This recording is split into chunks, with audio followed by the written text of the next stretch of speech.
Welcome to the Dance Centre podcast. I am your host, Claire French, and I'm joining you from the traditional unceded territories of the Musqueam, Squamish and Tsleil-Waututh peoples, also known as Vancouver, Canada. I'll be talking to dancers, choreographers and other members of the dance world here on the West Coast to find out more about their creative work and practices and to discuss what it means to us to be dance professionals today. Thanks for joining us. Danny Nielsen is originally from Calgary and is one of Canada's finest tap dancers. Currently based in Vancouver, he is extremely in demand as a teacher, choreographer and performer. Danny's prolific technical skill and musical sensibility have launched him onto the international stage, teaching and performing at many national and international tap festivals. He's created and performed in multiple shows, dancing and choreographing along with NYC's Lisa Latouche and a list of the finest tap dancers. His work is full of the visual beauty of tap dance and engages the auditory senses through raw improvisation, captivating rhythms and memorable melodies. One of Canada's tap dance stars, Danny Nielsen combines dazzling technique, natural musicality, and a drive to constantly innovate with a heartfelt desire to honor the rich traditions of the form. We passionately talk about respect for tradition, lineage, responsibility, and play.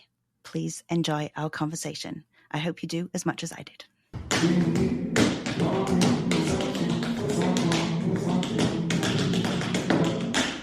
Thank you for agreeing to do this podcast, a conversation/interview. Thank you for having me. Oh, pleasure. We're talking to you because you have an upcoming show in May at the Dance Centre, and we'll get into that a little bit later. But this is also an opportunity to find out more about you, the artist, the person, and for us to share some of your history. So I'd love it if you could talk about maybe your beginnings in tap as you would like, as early as you would like to go back, maybe being from Calgary, Alberta, and maybe the beginnings there and some of your connections with even Decidedly Jazz and those kinds of companies might be a good place to start. Yeah, for sure. So I had an older sister that danced, so, stuck at the dance studio all the time, finally decided to try a dance class. And it was a regular, competition studio. So I think I started with jazz and then tap the following year. And I was into it. It was cool. I think something that was always important was having older dancers to look up to at the studio. There was one particular older male dancer there named Greg Farkas, who started recommending me to watch movies with tap dance in it. And so I remember going to Blockbuster and renting, the movies, and I checked out Fred Astaire and Gene Kelly, and it was cool. And then I saw the movie Tap, and that was what is this? I actually just watched that movie recently with a group of students of mine, which is just crazy to me now that with all the accessibility with YouTube and everything, nobody even knows who Gregory Hines is, let alone Fred Astaire. None of these kids know who anybody is. So I felt it was important to show the movie Tap in my class. And then just, rewatching it and seeing, the storyline and how much they really broke down the struggles that tap dancers face and, from the daily grind, I guess. Anyways, so I watched that movie and I was very just taken by the men and women in there, particularly the challenge scene, which, I'm hard on my students about being able to name all of the dancers in this scene. So, Henry Latang on piano, Gregory Hines, Sammy Davis Jr., Arthur Duncan, Jimmy Slide, Harold Nicholas, Bunny Briggs, Steve Condos, Sandman Sims, and then also Pat Rico, as well as Steve Condos. So I think I covered it. All right. I mean, absolutely. There's so many. And just to invest in finding out more about them, and their histories is, kind of overwhelming as well, right? In terms of dance history. Yeah. I mean, and so I was just pulled by this movie, and that kind of started my obsession with tap dance footage. And I remember back in the day, there was one website called Off Jazz, and it had these short little clips maybe 30-second clips. And then like I remember seeing like Ted Levy, Van Porter, Savion Glover from all these clips. And honestly, not until like maybe like a month ago did I actually realize what some of these clips were from. It was the Kennedy Center Yeah. honors of the Nicholas brothers. And Oh, I'm like, cool. now I'm like going back and seeing that. I'm like, oh, cool. And putting it together, as I find I'm consistently doing, is just still putting it together, anyways. I love that. I love that. I'm putting it Well, together. I Love mean, it. this history is so complex, and so I want to say also not necessarily well documented. It's an oral tradition, right? Mm, So we put an emphasis on respecting and listening to our elders, because that's the way this art form is really passed on. And there's a lot of discrepancies out there. If you look up like on Google history of tap dance, it's like, nope, like nope. that's not really the story. This thing comes from Black culture, and I very much recognize that I'm a guest in this art form. Yeah. And I feel like it's my responsibility to, first of all, let folks know that that's what it is, and then also continue to research, continue to try to honor my elders, continue to try to do my best in being able to represent this art form Yeah. with the utmost integrity. And then another part of that is the dancing element too, which, I try to hold my end of the bargain up there. And, there's a lot that goes into being a tap dancer. It's not just merely having feet. I can tell you, I'm learning again after 3 decades off, and I am blown away by what tap dancers can do over and over. And I keep feeling like I'm never ever going to get there, but I don't know where I'm trying to get, because I look at what some of you do, including you, and I think it's impossible. And then I start to learn a little bit about how, and I realize it's not impossible. It's just absolutely phenomenal. So I mean, it's just wild. I'm humbled every day when I go in the studio, because it's Yeah. like some days, you start to develop a relationship with your craft. And Yeah. some days you're besties, and other days you're not. And there's different factors that come into it. What's happening the day before, what you're thinking about for the rest of the day, kind of thing. And it's like, yeah, I just I feel like also going back to the movie Tap, Yeah. when I watched it with my students, I was like, how old were they? Like I had to do like a little bit of research. I was like, Gregory was like 43. Yeah. And I'm like, oh man, like he was killing. And I'm like, and I believe he said, he didn't start to feel comfortable as an improvisationalist until he was like 40, Yeah. which is crazy to me. And then like, I think Slide was in his 60s. And so it really is a lifelong commitment to the craft and to the form, to the discoveries, to the small nuances, to everything that goes along with it. Sometimes it's overwhelming Mm, to think of all that there is to do, and to look up and study and everything. yeah. So Wow. So do you feel like when you were attracted to it back then, and of course this is, kind of reflecting back, or like benefit of hindsight or something, do you think it was the rhythm? Do you think it was do you think it was the movement? Do you think it was when I think just, back to that one, the challenge scene, mm, I would say I think I was attracted to the culture of the yeah, form, because nice. it's a culture. It's not necessarily, just a dance form. Like you don't just like, well, I went to work today, hang up my tap shoes. Now I'm like doing something. Like you eat, breathe, sleep, you live as a tap dancer. You don't Yeah. take it off ever, Yeah. really. Yeah. And so, in thinking about that time, I was just trying to get any bit of information I could. So at my dance school that I was at, called Dance God, they had summer workshops. They bring in guest teachers.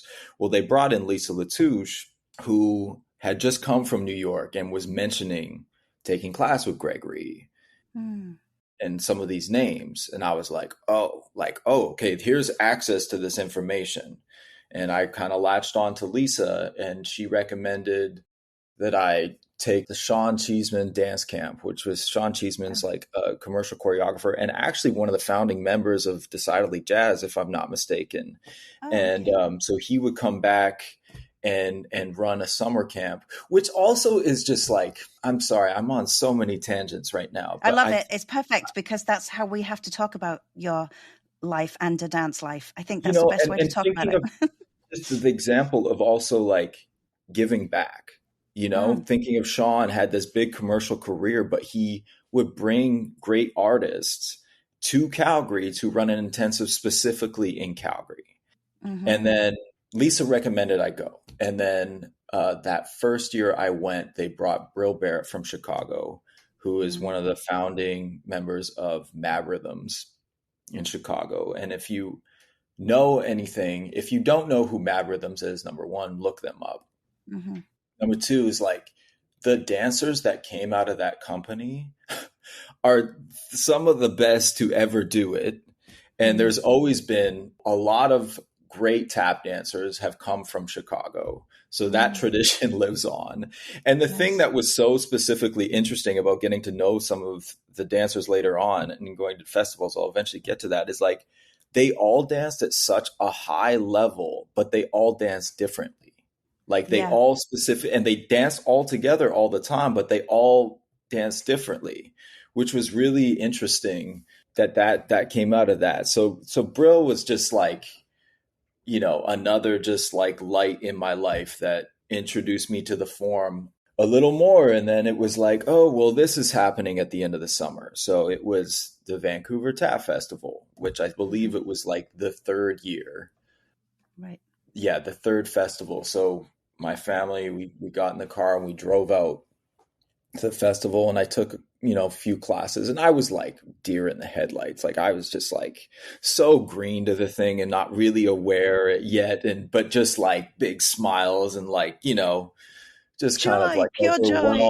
overwhelmed. But, like the thing I didn't realize then that has so much, I think, impact now was that the masters were still around at that time.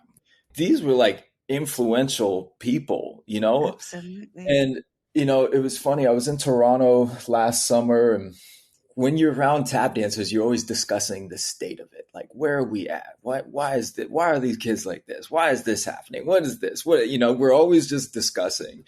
And just in one of those discussions, just thinking about the example we got to see. Because I remember at that time, one of the popular dancers was probably Jason Samuel Smith, who's everybody wears his tap shoe now. But like, I got a new pair.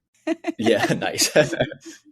But I mean, like what Jason was doing at like 23, I mean, I still pull this clip Mm, out, that I have on my hard drive of him performing here. I think it was like in 2004. And he danced for like 20 minutes and it was just insanity. And it was all improvisation. And, mm, so we looked up to him so much. And then seeing he set such a positive example for us and like he kind of really pushed, like, mm-hmm, how do you not know who this is? mm, And I miss that kind of pressure because I don't know if it exists today or that it can exist today, with the times. And it's all good. I will say that it's all good, but I do miss that.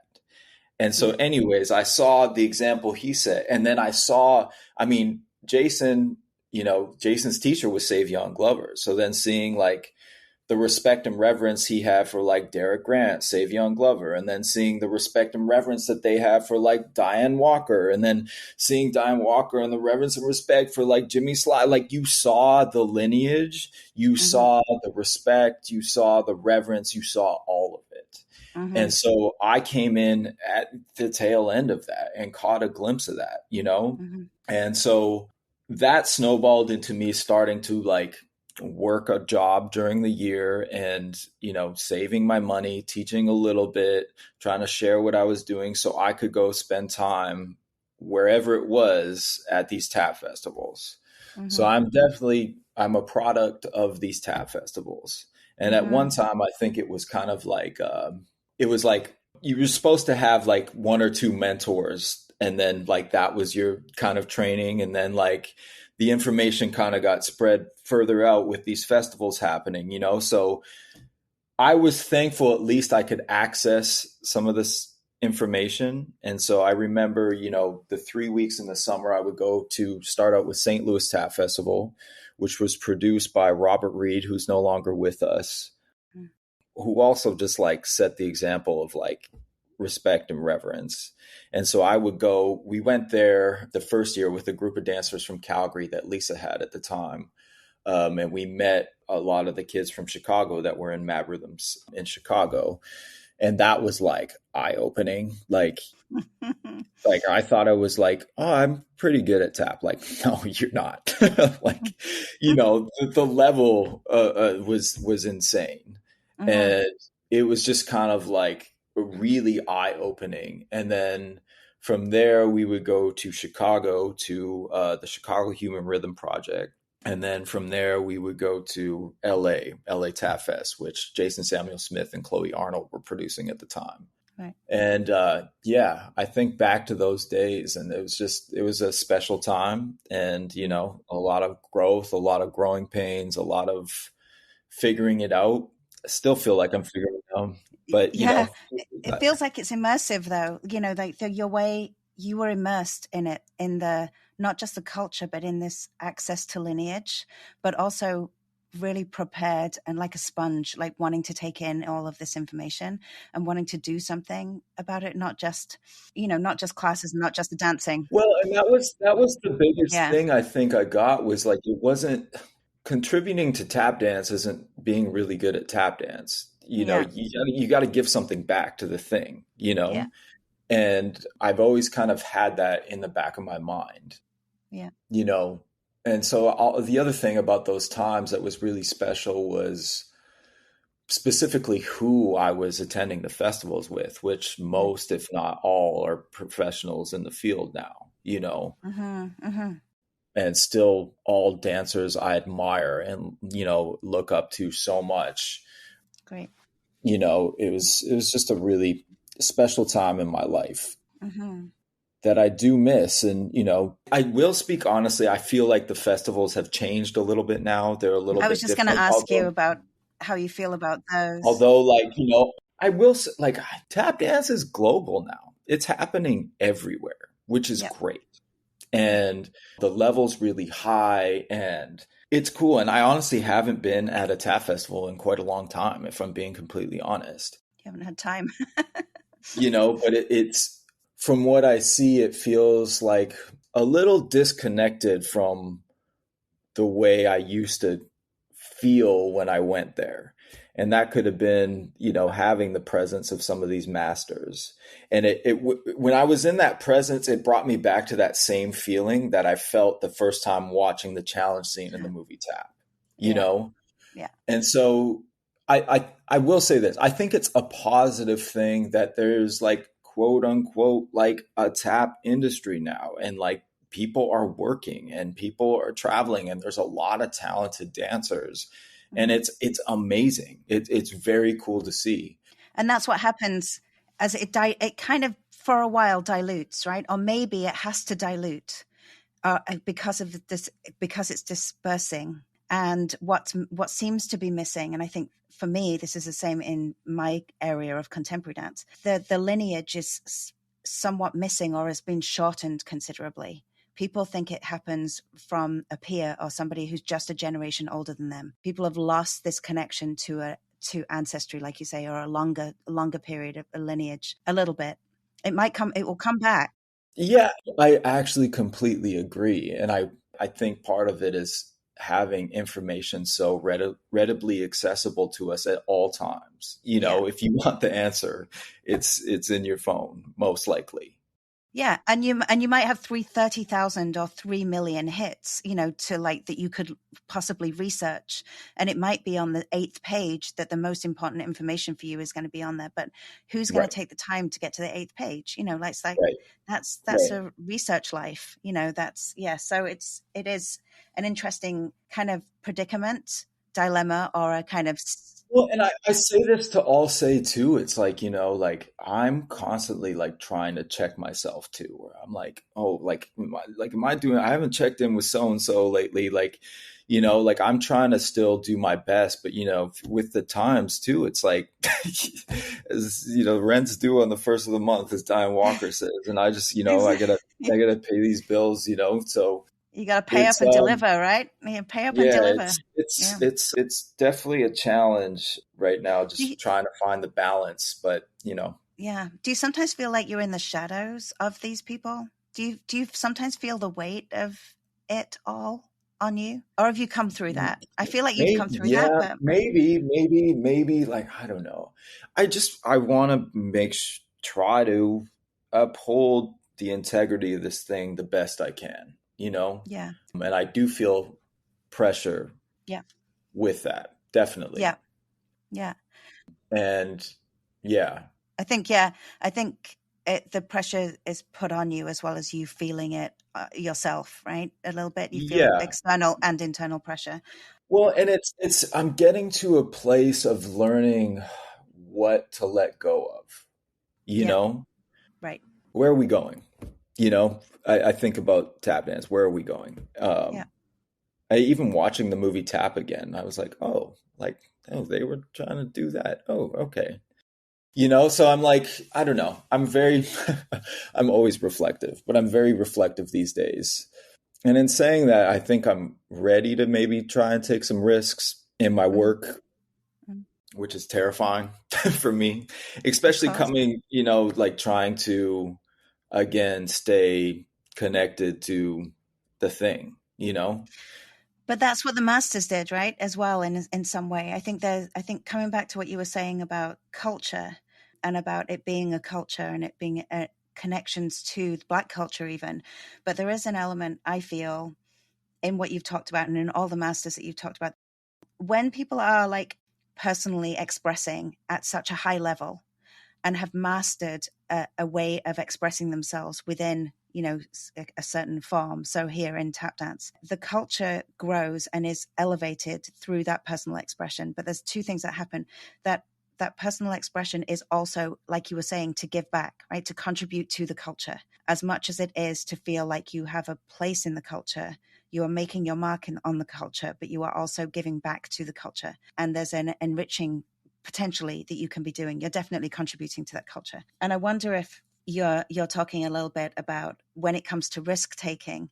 The risk taking is you've found a level of personal expression which is sought after, which is like extremely kind of sophisticated and nuanced and special, and then to risk all of that to go somewhere else, and you're not essentially risking that because that's what you're taking with you. But I think it puts you in a place of having more and wanting to contribute more beyond that to the culture. And I feel like that's the move that the masters had to make, but it came from inside. They weren't trying to become masters, like they weren't trying to be, they were just following their own belief and conviction through that form. And I feel like that's what you do, but I feel like that's what you're talking about. So I wonder if there's anything in that. Yeah, I mean, I think yeah, I think we're on the same page. And I think a lot of what I'm looking at also is musicians specifically, like thinking about the jazz tradition of, playing standards and seeing how much I feel even weird saying the word jazz because there's a lot in that as well. But like just seeing how that American music has evolved, Mm, also.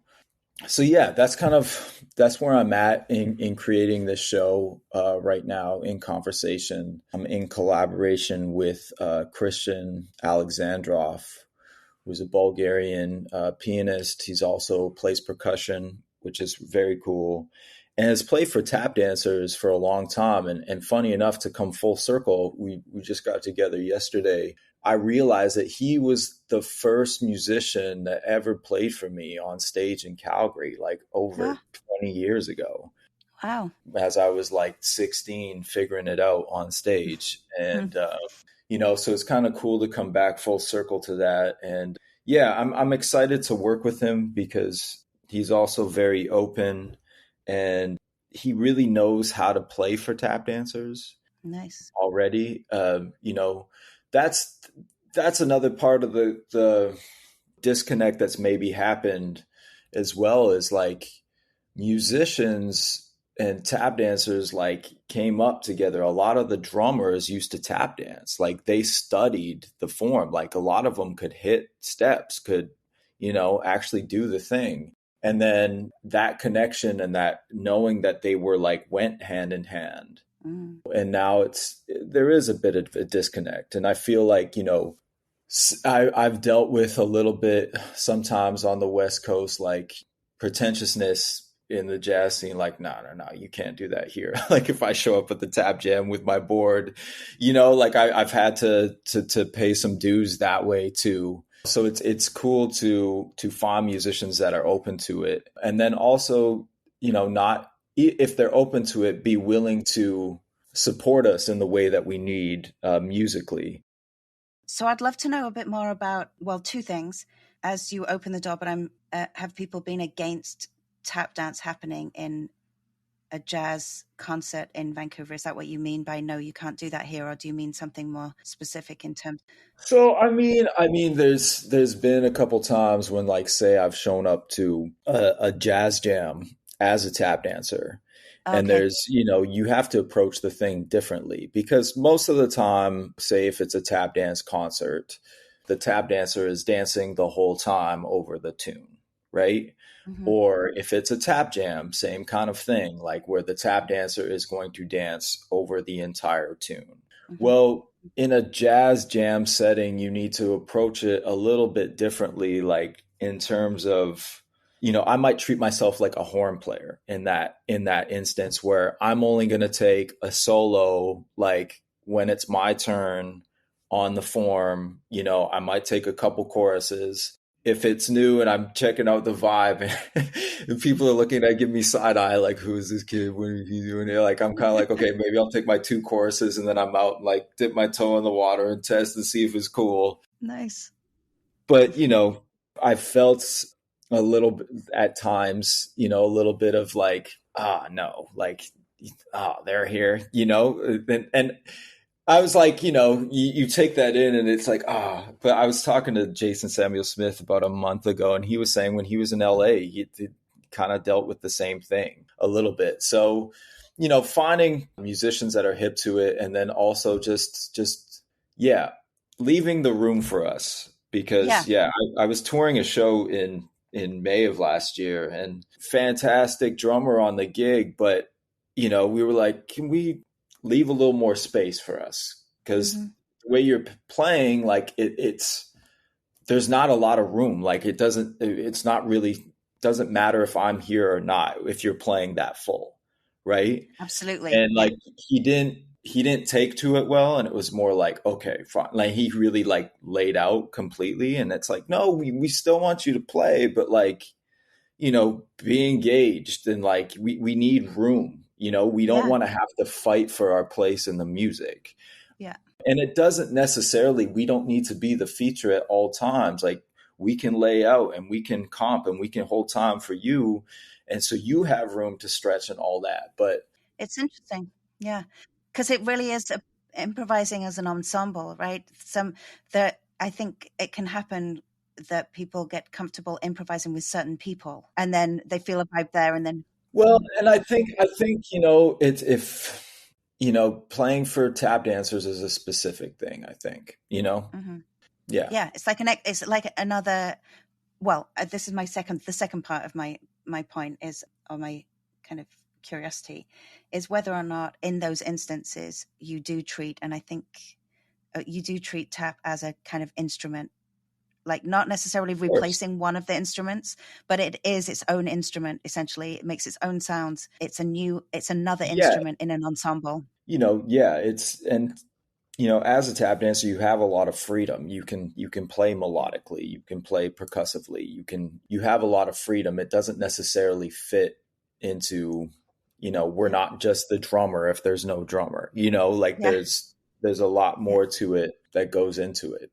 Yeah. I have different teachers at the moment. Jim Hibbard is one of the kind of old guard. I also have other tap dancers who very much tap on the lyrics of songs. And as a contemporary dancer, it drives me crazy. I'm going to say they know it drives me crazy. I cannot do it. I'm very vocal about it. I don't like it. I have a really hard time. It makes me feel actually sometimes quite upset that that's how I have to tap in that class. And I get it in a certain way. And it's great because I'm learning so much. I do not like just dancing on the lyrics. It makes no sense to me whatsoever. So anyway, I just wanted to share that. I mean, that becomes a specific choice, I think, Yeah. I've seen a lot of very cool choreographic ideas. Like one of my favorite things that I've ever seen is like people choreograph to like MCs that are who are like rhythmic and intricate. And when they choreograph note for note to the MC's rhyme, I'm like, oh my God, I love this, Yeah. Yeah. So yeah, I mean, I hear you. I mean, yeah, it's like a stylistic thing, right? And then I'm just sharing that it's not my preference. That's also connected a little bit to another question I have for you is around teaching and around this line between personal, like teaching it personal way, and then syllabus potentially, which we. Oh Lord, you're gonna take me there. Oh Yeah, I Lord. know. Sorry. But I'm also very interested in whether or not how that might be useful for people to understand and what they need to understand maybe from your perspective about I syllabus. don't think it's useful whatsoever. I'm gonna go out and say that. I don't think syllabus. This is what syllabus, and we're talking to somebody that grew up doing syllabus because that was what was being taught in my studio. And I mean, I was Absolutely. 8. I didn't know any better, right? Yeah. And I did syllabus for every dance form you can imagine when I was growing up too. So I'm with you. I have like certifications, crazy. But anyway, please continue. Mostly like white men that condensed an art form and sold it to small towns and a way to teach this form that was so disconnected from what it actually was. And it had I mean, I remember doing stuff at the bar. Like that's a ballet connotation on tap dance. That's not actually what it is, and I can only speak to the syllabus that like I did, but it was like even there was like a music component. It didn't pertain to anything that I had to learn later, The other thing that I didn't like about it, and I don't like about the syllabus, is that it removes the play aspect, right? Yeah. Yeah. Like a shuffle is done one way in the same rhythm always. So, okay, maybe from a technical aspect, maybe. But the minute, like if I say I'm teaching somewhere new for the first time and I don't know what I'm getting when I get in the room, and it's like, just even trying to change the rhythm of a shuffle becomes a struggle because it's like ingrained. I don't like that it ingrains like autopilot. Tap dancing is a very intelligent art form that requires you to be engaged and present, and the ability to express, and that comes through speaking with your feet. And so, if you're limited to doing a step one way, it eliminates all the play, and that's like the best part about tap dancing. It also eliminates individuality, which, I feel like, yes, in certain situations we need to be together and this and that. But like, that's the best thing about this art form is you get to find yourself through it, Yeah. And the syllabus doesn't teach anything like that. Also, no touch on improvisation. So it's like, I get students that are 15 that have never improvised before. And so then it's very scary and intimidating, and we have to start with the building blocks. But it's like, I just don't think this art form can be like, I shouldn't say I don't think it can't be in an 8-step, like by level 8, you've figured it out. It really is a lifelong commitment to discovering things, Hmm. within it. Yeah. Because I think the creativity of it is, I'm finding like the amount of information I am gaining about music and about rhythm from learning tap is way more important to me. Well, it's also, kind of why I'm doing that and other forms for the rhythmic musical, kind of sensibilities that I want to hone in my own practice. But I have to play to find that. And I can't remember the names of steps, but I can remember. I sometimes can remember the name of the step if it's come with a story of attached to a lineage, which makes me Right. feel like I'm kind of more connected to the reason why the sound has a statement. That Right. sound or those combinations of sounds making a statement about something, and then it feels really special to have learned it, but not necessarily the name of it, and not necessarily to say at this level, because we put levels on classes, right? I'm too intimidated to come to your intermediate class, but I'll come to your advanced beginners, and I'm waiting for the time when I take the risk to jump Well, into intermediate I class. mean, But and honestly, half the time the title to me doesn't mean anything. It's about no, who's in the room, yeah, and it's and different with that's each really teacher, what I it found. is. And it's Yeah, like, it's like I'll teach advanced sometimes where it's not, yeah. and I'll teach intermediate where it is more Hmm. advanced, and so it's really about who's in the room at the Yeah, time for me. yeah, that's cool. And I very, very have a hard time planning teaching because for Mm. me, it's, I might have a tune in the back of my mind, but it's an exchange of energy, right? I feel the same way. I might have an exercise, I might have something, but it's like, it's an exchange of energy. So, you know, Yeah, and I really we, appreciate. we work on what feels right at the Yeah, time, and it can be something very like one small idea can, yeah, yeah. spark a whole thought process. Yeah. Well, I've benefited so much from warm-ups from all the different teachers I've had, because everybody approaches that differently. So I have, like, for my own practice, I have so much that I can draw on just to get me into a state to feel ready to play. That's kind of Mhm. that's all I know. I've learned a lot of tap choreography that goes straight out of my head within 6 weeks, but that's because I'm not doing it for that reason, and I really love that, and it's giving me a lot of confidence to play with rhythm and sound and to play with my feet, because in contemporary dance I feel like we don't do that enough. And I'm getting a little bit to your work with radical systems, but because I think with that company and with Shay's choreography, there is a bit more activity kind of in the feet, a bit more kind of rhythmic stuff that happens, but we can sometimes get trapped into kind of ignoring, if it's not like a petit allegro or it's not something like that that's been formalized as a sequence that Right. includes the feet, it can definitely disappear into shape, right? So the Right. rhythm aspect is very clear in the feet, and I wonder if you could talk a little bit about your role in telemetry, maybe. Yeah, I mean, nothing changed for me in Yeah. terms of I felt like in that show I was a musician for the dancers. Oh. I felt like I don't feel like I thought number one, Shay reached out. I very much have learned a lot from Shay in terms of how to get work up. I'm inspired by his work ethic.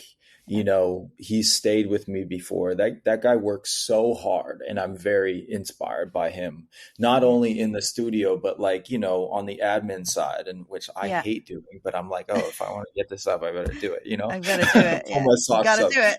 a little. Oh Lord. Okay. But like Woohoo. I felt like, he approached me about the show. I thought it was a cool concept. There was always like I don't know, like I'm not sure. And then, I did the thing and I enjoyed it. And it was challenging physically for me. I still feel like I maintained myself as a tap dancer within Yeah. that show. I don't feel like I strayed away from it. The thing that became challenging to me was in the middle of the show, I didn't feel like there was a lot of pulse to the music, you Yeah. know? So, this whole time, my whole life emphasis on holding time, one is your best friend, like all these things. And then it's like, oh, there's like all this open space. So it kind of was like an interesting journey to I guess, play like a soundscape. I guess like that's the way I kind of looked at it Yeah. for the dancers. But I also kind of fell in love with like dancing out of time, Yeah. which is like another way of doing things at Yeah. times.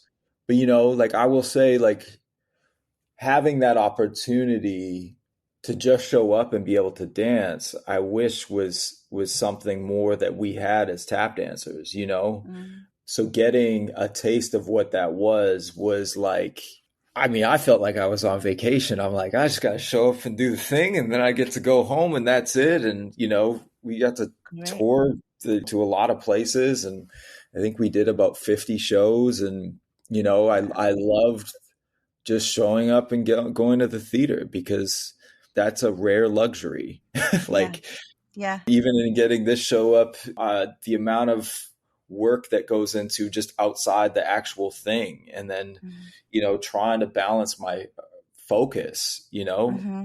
Mm-hmm. and still Tough. try to maintain creativity. It is tough. There's a lot that goes into it. So I'm learning to try and take at least one day a week away from everything to just I'm learning from myself that I need that at least one day away from the admin. Even I wouldn't say creatively, because creatively I'm like probably still gonna watch some footage and like listen to music and like all that, but like just one day away from it all, so I can come back fresh the next day. And I think what that does is it gives you time to slow down, to make a choice. So much is like 15-minute increments, I find, or like every hour and a half you're scheduled for something. Like if you give yourself a day at least, you make different choices, I think, in that time. That's something I'm learning as I get older. Yeah. I mean, even going back to telemetry, like thinking of that show, and in the original version, I think I danced all 60 minutes, learning how to pace myself. Because I've always been kind of like a dancer that like goes. Yeah. And like being on the tap festival circuit for a few years, it's like you get your solo, you might get 5 to 10 minutes, and you want to say something in that 5 to 10 minutes. Mm-hmm. And then trying to do that in Shay's show for an hour, it's like I physically can't do that. So it was a good lesson in trying to like pace myself. Yeah.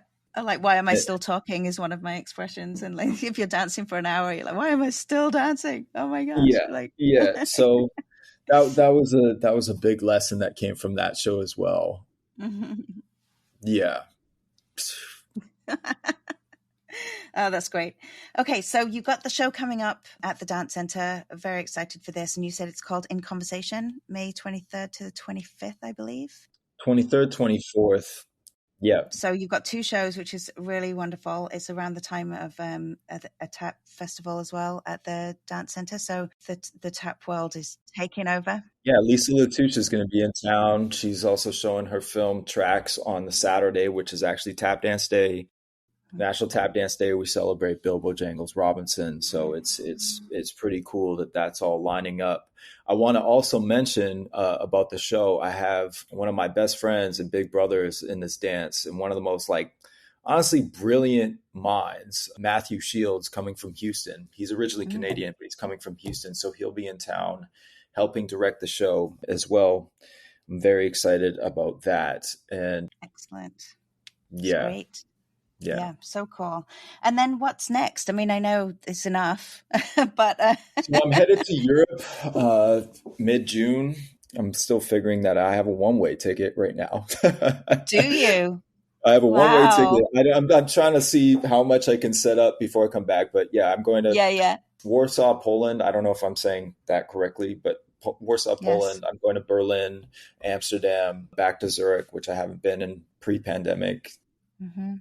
And then hopefully Paris, and maybe, I'm seeing what else I can set up. I'm trying to do it all at the same time. And it's kind of just... Absolutely. And is this, are these tap festivals that you're going for? You going back? They're more like, I think Poland, you could probably call it a tap festival. There's only a couple artists, but I am performing and teaching classes.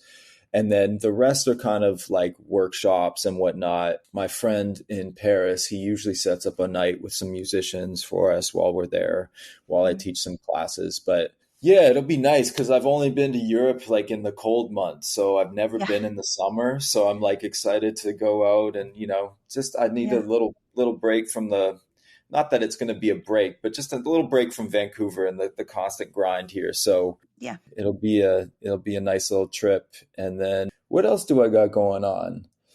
I bought the handles, but I'm trying to start a t-shirt company, also attached to maybe not necessarily an actual like tap clothing line, but with maybe nods to it. Ah, nice. And then I've got another project that I want to start in the fall, which will mostly be online, but it entails trying to, maybe bring back some tap dance shows that didn't get seen by a lot of people, and seeing if we can show them maybe online just to give them life again, because I think there's a lot of times, especially tap dance show, they happen like once or twice. Yeah, There's yeah. very few that get their legs. And I hope things are shifting. And I actually do think things are shifting to where Mm-hmm. we're going to start to see more touring shows. I want to see tap dance like on the stage everywhere. I want to see dancers like having work, like performing work nonstop. Mm-hmm. Mm-hmm. I really want that. I'm straight up going to be honest with you. I'm jealous of the contemporary community and Yeah, how many jobs there are. I'm jealous, and I want some of that work for us. yeah, yeah. So And rightly so. I mean, yeah, that's awesome. That's so cool. Well, off you go. Start it. yeah, yeah, we No, got but it's, work to do. That's for yeah, sure. We got totally a got work to lot of do. work But to do. yeah, but I can imagine that it's all for me at this speaking with you, there's so much context there and so much, and kindred spirits in this in for our art forms. But collaboration is such a key thing. Play is such a key thing. Context, understanding lineage, and understanding multiple lineages that have formed a culture is so important. But it doesn't mean that we have to be like we bring that with us into a future vision for our art form, as opposed to feeling you kind of pulled back or held back by its history. Well, I think that's the toughest thing that uh, tap dancers need to get over. Or maybe the younger ones don't have that same pressure again, because maybe it's not their fault. They didn't get to meet some of the masters, Yeah, yeah, so they're seeing different things happening, and they're very courageous in the work they're making, and I think it's great. yeah, So I think it's this is more my journey when I speak of wanting to take more risks in my work. yeah, absolutely. And I feel like there's something about that you can constantly evolve as a tap dance artist, right, in your own right, which is what Yeah. and contemporary dance as well is now having to include these, like the definition of contemporary dance includes tap dancers, it includes ballet dancers, it includes flamenco dancers.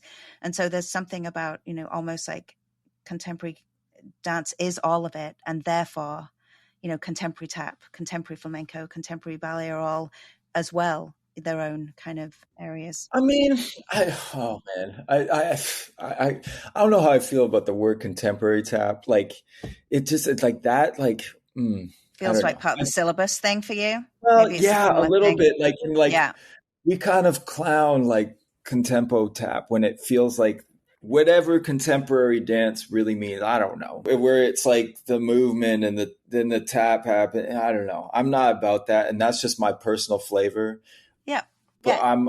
I'm proud to wear tap dance on my t-shirt and move forward with it in that way. But Yeah, yeah, I sometimes just think contemporary is actually only referring to the type of music sometimes that people are using when it comes to that stuff, and it's kind of a justification for using pop tunes to age myself. But that kind, in some right, ways, sometimes that's what it's doing. But it's right. trying to say that it's part of a contemporary culture, but it's talking about a pop culture. It's not talking about culture on a deeper level of what culture could mean, does mean, has meant. Yeah, yeah. I mean, But and even where we're yeah, at, like it's like I don't know. I love how Nicholas Payton hates the word jazz and refers mm-hmm. to it as BAM, Black American music, and Ah, the spectrum that is huge, and that's, what it is. So yeah. Wow, that's amazing. So how long is your show? It'll be 60 minutes. Yeah. Let's hope it's 60 minutes. And if we get a, catch some inspiration, it might be a little longer. And is it improvised? Like, is some of it set-ish between There's you? going to be like set arrangements. Yeah. Some that are a little more open, but mostly I'll be improvising. I'm trying to have some set sections just because it is a long, 60 minutes is a long time. Yeah. The pacing yourself thing. Yeah. Yeah. It's going to be mostly improvised. And I say that improvise with context, obviously. Yeah, absolutely.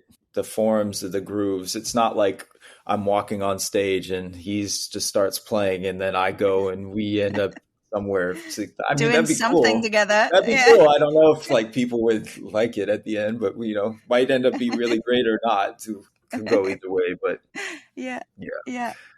So great. That's so awesome. Well, thanks so much for taking this time, Danny. It's been great. Thank you for having me. You. Pleasure. Cool. And really look forward to the show. And best of luck with all of it, everything. I'll see you in class.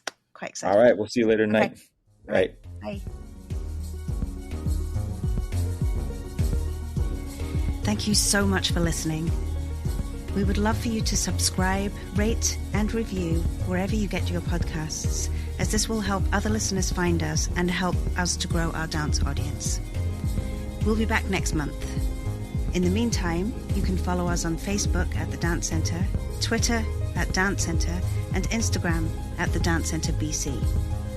And if you'd like to support our work, please consider making a donation. Just go to our website at thedancecentre.ca, where you'll find extensive information about our upcoming programs and events.